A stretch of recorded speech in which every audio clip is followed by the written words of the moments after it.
ಮಹಿಳೆಯರಿಗೆ ಸಂದೇಶ ಕೊಡೋದು ಅಂದ್ರೆ ಏನೋ ಮೊದಲು ಶಿಕ್ಷಣವಂತರಾಗಬೇಕು ಅನ್ನೋದು ನಮ್ಮ ಉದ್ದೇಶ. ಹೀಗಾಗಿ ನಮ್ಮ ಮಹಿಳಾ ಕಾಲೇಜ್ ಆಗಿದ್ರು ಸಹಿತ ಈ ಮಹಿಳಾ ಕಾಲೇಜಲ್ಲಿ 2588 ವಿದ್ಯಾರ್ಥಿನಿಯರು ಅಧ್ಯಯನ ಮಾಡ್ತಾರೆ. ಅವರಲ್ಲಿಯೂ ಕೂಡ ಮೊದಲು ನಾವು ಜನ ಹಾಕ್ಲಿಕ್ಕೆ ಸಾಧ್ಯ ಆಗ್ತದೆ. ಅದಕ್ಕೆ ಮುಖ್ಯ ಕಾರಣ ಏನಂತಂದ್ರೆ ಶಿಕ್ಷಣ ಅಂತ ಹೇಳ್ತೀವಿ. ಮೊದಲು ತಾವು ತಮ್ಮ ಜವಾಬ್ದಾರಿಗಳೇನು, ಮಗಳಾಗಿ, ತಾಯಿಯಾಗಿ, ತಂಗಿಯಾಗಿ, ಹೆಂಡತಿಯಾಗಿ, ಅತ್ತೆಯಾಗಿ ಅವು ಜವಾಬ್ದಾರಿಗಳು ಏನದಾವ ಆ ಜವಾಬ್ದಾರಿಗಳನ್ನ ಅರಿತುಕೊಂಡು ಅದ್ರ ಜೊತೆಗೆ ಛಲದಿಂದ ಶಿಕ್ಷಣವನ್ನು ಪಡೆದು ತಮ್ಮ ಉನ್ನತವಾದಂಥ ಗುರಿಯನ್ನು ಸಾಧಿಸಿದ್ದಾದರೆ ತಾವು ಒಂದು ಸಮಾಜಕ್ಕೆ ಪ್ರೇರಣಾ ಶಕ್ತಿ ಆಗ್ತಾರೆ. ಒಂದು ಸುಂದರವಾದಂಥ ಸದೃಢವಾದಂಥ ಸಮಾಜವನ್ನು ನಿರ್ಮಾಣ ಮಾಡಲಿಕ್ಕೆ ಸಾಧ್ಯ ಆಗ್ತದೆ ಅಂತೇಳಿ ವಿಶೇಷವಾಗಿ ಮಹಿಳಾ ದಿನಾಚರಣೆಯನ್ನು ನಾವು ಮಹಿಳಾ ಸಪ್ತಾಹ ಅಂತೇಳಿ ಆಚರಣೆ ಮಾಡಿದ್ವಿ. ಆ ಮಹಿಳಾ ಸಪ್ತಾಹ ಆಚರಣೆ ಮಾಡುವಂಥ ಸಂದರ್ಭದಲ್ಲಿ ಮಹಿಳೆ ಕುಟುಂಬದಲ್ಲಿ ಯಾವ ರೀತಿ ಜೀವನವನ್ನು ನಿರ್ವಹಣೆ ಮಾಡಬೇಕು, ಕುಟುಂಬ ಮತ್ತು ಮಹಿಳೆಗಿರುವಂಥ ಸಂಬಂಧ ಯಾವ ರೀತಿ ಐತಿ, ಅದರ ಮಹತ್ವ ಏನು ಅನ್ನೋದ್ರ ಬಗ್ಗೆ ಜಮಖಂಡಿಯ ಜಗದೀಶ್ವರ ಮಠ ವಿರಕ್ತ ಮಠದ ಮಾತುಶ್ರೀ ಪ್ರಮೀಳಾ ತಾಯಿಯವರು ಆಗಮಿಸಿ ವಿದ್ಯಾರ್ಥಿನಿಯರಿಗೆ ಮನಮುಟ್ಟುವಂತೆ ಅವರು ಏನಂತಂದ್ರೆ ಉಪನ್ಯಾಸವನ್ನು ಕೊಟ್ಟರು. ತಾಯಿ ಮಗಳಾಗಿ ಅಷ್ಟೇ ಅಲ್ಲ, ಒಂದು ಕುಟುಂಬ ನಿರ್ವಹಣೆಯಲ್ಲಿ ಆರ್ಥಿಕವಾಗಿ ನಾವು ಯಾವ ರೀತಿ ಸಬಲರಾಗಬೇಕು ಅನ್ನೋದ್ರ ಬಗ್ಗೆ ವಿದ್ಯಾರ್ಥಿಗಳಿಗೆ ತಿಳಿ ಹೇಳಿದ್ರು.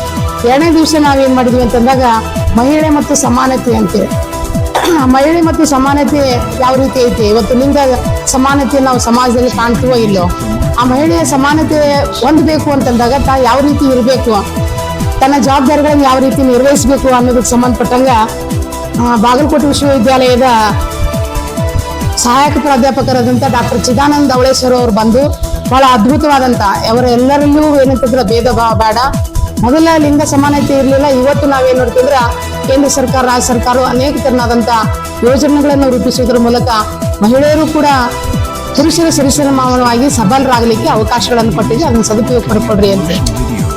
ನಂತರ ನಾವೇನ್ ನೋಡಿದ್ವಿ ಅಂದ್ರೆ ಮಹಿಳೆ ಮತ್ತು ಕಾನೂನು ಅಂತೇಳಿ ಒಂದು ಇದು ಮಾಡಿದ್ವಿ. ಆ ಮಹಿಳೆ ಮತ್ತು ಕಾನೂನು ಸಂಬಂಧಪಟ್ಟಂಗೆ ಬಿಜಾಪುರದ ವಿಶ್ವವಿದ್ಯಾಲಯದ ಅಂದ್ರೆ ಕಾನೂನು ಮಹಾವಿದ್ಯಾಲಯದ ಪ್ರಾಂಶುಪಾಲರಾದಂಥ ಡಾಕ್ಟರ್ ರಘುವೀರ್ ಕುಲಕರ್ಣಿ ಅವರು ಆಗಮಿಸಿ ಮಹಿಳೆ ಅಂದಿನಿಂದ ಅಂದ್ರೆ ನಾವು ಕಾಯ್ದೆ 1949ರಿಂದ ಹಿಡಿದು ಪ್ರಸ್ತುತವರೆಗೆ ಯಾವ ತರನಾದಂಥ ಮಹಿಳೆಗೆ ಪೂರಕವಾದಂಥ ಕಾಯ್ದೆಗಳು ಬಂದಾವ. ವರದಕ್ಷಿಣೆ ನಿಷೇಧ ಇರ್ಬೋದು, ಅಥವಾ ಬಾಲ ವಿವಾಹ ಪದ್ಧತಿ ಇರ್ಬೋದು, ಅಥವಾ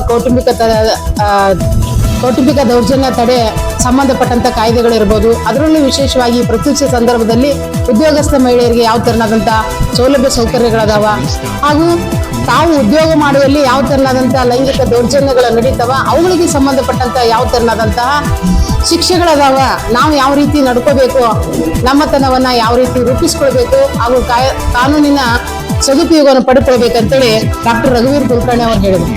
ನಂತರ ನಿನ್ನೆ ಏನಂತಂದಾಗ ಮಹಿಳೆ ಮತ್ತು ಆರೋಗ್ಯ, ಗರ್ಭಕೋಶ ಕ್ಯಾನ್ಸರ್ ಅರಿವು ಮತ್ತು ಪರಿಹಾರ ಕಾರ್ಯಕ್ರಮವನ್ನು ಏರ್ಪಡಿಸಿದ್ವಿ. ಆ ಅರಿವು ಮತ್ತು ಪರಿಹಾರ ಕಾರ್ಯಕ್ರಮವನ್ನ ಜಮಖಂಡಿಯ ಖ್ಯಾತ ವೈದ್ಯರಾದಂಥ ಡಾಕ್ಟರ್ ವಿಜಯಲಕ್ಷ್ಮಿ ತುಂಗಳ ಅವರು ಆಗಮಿಸಿ ವಿದ್ಯಾರ್ಥಿನಿಯರಿಗೆ PPT ಮುಖಾಂತರ ಯಾವ ರೀತಿ ರೋಗ ಹರಡ್ತದೆ, ಅದರಲ್ಲೂ ವಿಶೇಷವಾಗಿ ಹೆಣ್ಣು ಮಕ್ಕಳಿಗೆ ಗರ್ಭಾಶಯದ ಕ್ಯಾನ್ಸರ್ ಯಾವ ರೀತಿ ಹರಡ್ತದೆ, ಆ ಹರಡದಂತೆ ತಡೆಗಟ್ಟಬೇಕಾದ್ರೆ ನಾವು ಪ್ರತಿ 3 ತಿಂಗಳಿಗೊಮ್ಮೆ ಆದರೂ ಸಹಿತ ಪ್ರಸೂತಿ ತಜ್ಞರ ಹತ್ರ ಹೋಗಿ ನಾವು ತಪಾಸಣೆಯನ್ನು ಮಾಡಿಸ್ಕೊಳ್ಬೇಕು. ಇದು ಮುನ್ನೆಚ್ಚರಿಕೆ ಕ್ರಮ. ಒಂದು ವೇಳೆ ಏನಂತಂದ್ರೆ ಇನ್ನೂ ಮುನ್ನೆಚ್ಚರಿಕೆ ಕ್ರಮವನ್ನು ವಹಿಸಬೇಕು ಅಂತಂದ್ರೆ ಸರ್ಕಾರಿ ಆಸ್ಪತ್ರೆಗಳಲ್ಲಿ ಹಾಗೂ ಖಾಸಗಿ ಆಸ್ಪತ್ರೆಗಳಲ್ಲಿ ಚುಚ್ಚುಮದ್ದನ್ನು ಹಾಕಲಾಗ್ತದೆ ಕ್ಯಾನ್ಸರ್ ಬರದಂತೆ ತಡೆಗಟ್ಟಲಿಕ್ಕೆ. ಅದರ ಸದುಪಯೋಗ ನೀವು ಪಡ್ಕೊಳ್ಬೇಕಂತೇಳಿ ಮೇಡಮ್ ಅವರು ಬಹಳ ಅದ್ಭುತವಾಗಿ ಹೇಳಿದ್ರು.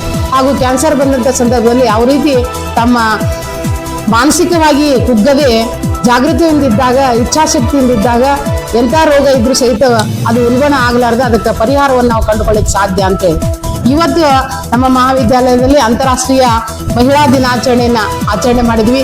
ಆ ಮಹಿಳಾ ದಿನಾಚರಣೆಗೆ ನಮ್ಮ ಜನಪ್ರಿಯ ಶಾಸಕರಾದಂತಹ ಜಗದೀಶಣ್ಣ ಗುಡುಗುಂಟಿ ಅವರ ಧರ್ಮಪತ್ನಿಯರಾದಂಥ ಶ್ರೀಮತಿ ಆಶಾದೇವಿ ಜಗದೀಶ್ ಗುಡುಗುಂಟಿ ಅವರು ಆಗಮಿಸಿ ಗಂಡು ಹೆಣ್ಣು ಅನ್ನುವಂಥ ಭೇದ ಭಾವ ಇಲ್ಲ, ಸ್ತ್ರೀ ಪುರುಷ ಇರುವರು ಸಮಾನರು, ಆ ಸಮಾನತೆ ನಮಗೂ ನನ್ನದೇ ಆದಂಥ ಆಸಕ್ತಿಗಳದಾವ, ನನ್ನದೇ ಆದಂಥ ಗುರಿ ಉದ್ದೇಶಗಳದಾವ.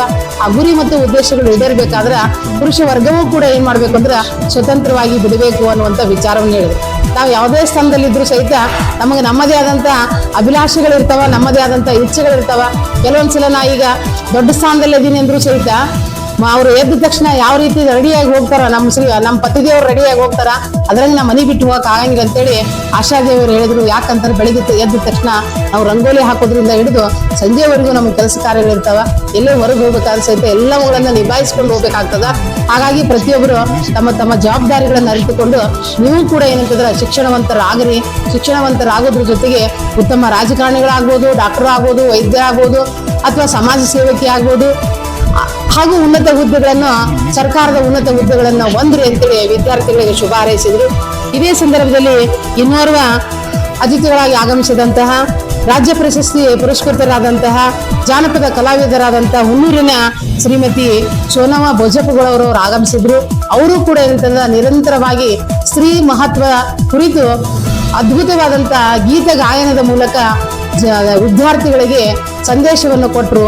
ಆ ಸಂದೇಶ ನೀಡುವಲ್ಲಿ ಅವರ ವಯಸ್ಸು ಅನ್ನು ಕಡೆಗಣಿಸದೆ, ಅವ್ರ ವಯಸ್ಸಾಗಿದ್ರೂ ಸಹಿತ ಸಣ್ಣ ಮಕ್ಕಳ ಹಾಗೆ ವಿದ್ಯಾರ್ಥಿನಿಯರಿಗೆ ಅನೇಕ ಬೋಧನೆಯನ್ನ ಮಾಡಿದ್ದನ್ನು ನಾವು ಅಲ್ಲಿ ಗುರುತಿಸ್ಕೊಳ್ಬಹುದು. ಅಂದ್ರೆ ಹೆಣ್ಮಕ್ಳು ಕಡಿಮೆ ಅಲ್ಲ, ಹೆಣ್ಮಕ್ಳು ಸಹಿತ ಪುರುಷನ ಸರಿಸಮಾನವಾಗಿ ಕೆಲಸ ಮಾಡಬೇಕು ಅಂತೇಳಿ ಅವ್ರು ಹೇಳಿದ್ದನ್ನು ನೋಡ್ತೀವಿ. ಇವತ್ತಿನ ಈ ಸಂದರ್ಭದಲ್ಲಿ IQAC ಸಂಚಾಲಕರಾದಂಥ VR ದಳವೆ ಅವರು ಉಪಸ್ಥಿತರಿದ್ದರು, MM ಮಂಟ್ರು ಅವರು ಉಪಸ್ಥಿತರಿದ್ದರು, ಹಾಗೂ ಸಾಂಸ್ಕೃತಿಕ ವಿಭಾಗದ ಕಾರ್ಯಾಧ್ಯಕ್ಷರಾದಂಥ ಅರುಣ್ ಕಾಂಬ್ಳೆ ಅವರು ಉಪಸ್ಥಿತರಿದ್ದರು, ಹಾಗೂ ಮಹಿಳಾ ಸಬಲೀಕರಣ ಘಟಕದ ಕಾರ್ಯಾಧ್ಯಕ್ಷರಾದಂಥ ಶ್ರೀಮತಿ ಶಿವಲಾಲ್ ಅವರು ಇದ್ರು. ಹಾಗೂ ಅದ್ರ ಜೊತೆಗೆ ಇನ್ನೂ ಅನೇಕರನ್ನಾದಂತಹ ಮಹಾವಿದ್ಯಾಲಯದ ಎಲ್ಲ ಪ್ರಾಧ್ಯಾಪಕರಿಂದ, ಬೋಧಕೇತರರಿಂದ, ವಿದ್ಯಾರ್ಥಿನಿಯರು ಉಪಸ್ಥಿತರಿದ್ದು 7 ದಿನದ ಕಾರ್ಯಕ್ರಮವನ್ನು ಯಶಸ್ವಿಗೊಳಿಸಿದ್ರು.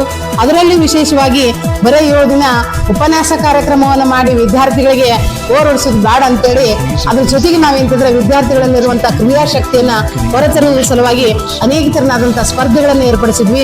ಆ ಸ್ಪರ್ಧೆಗಳಲ್ಲಿ ಮೊದಲನೇದಾಗಿ ನಾವೇಂತಂದ್ರೆ ನೃತ್ಯ ಸ್ಪರ್ಧೆ ಏರ್ಪಡಿಸಿದ್ವಿ, ವೈಯಕ್ತಿಕ ನೃತ್ಯ ಹಾಗೂ ಸಮೂಹ ನೃತ್ಯ. ಆ ಸಮೂಹ ನೃತ್ಯದಲ್ಲಿ 100ಕ್ಕಿಂತಲೂ ಹೆಚ್ಚು ವಿದ್ಯಾರ್ಥಿನಿಯರು ಭಾಗವಹಿಸಿ ತಮ್ಮಲ್ಲಿರುವಂತಹ ಕಲೆಯನ್ನು ಪ್ರತಿಬಿಂಬಿಸಿದ್ರು ಅಂತ ಹೇಳಿಕೆ ಬಹಳ ಹೆಮ್ಮೆ ಅನಿಸ್ತದೆ.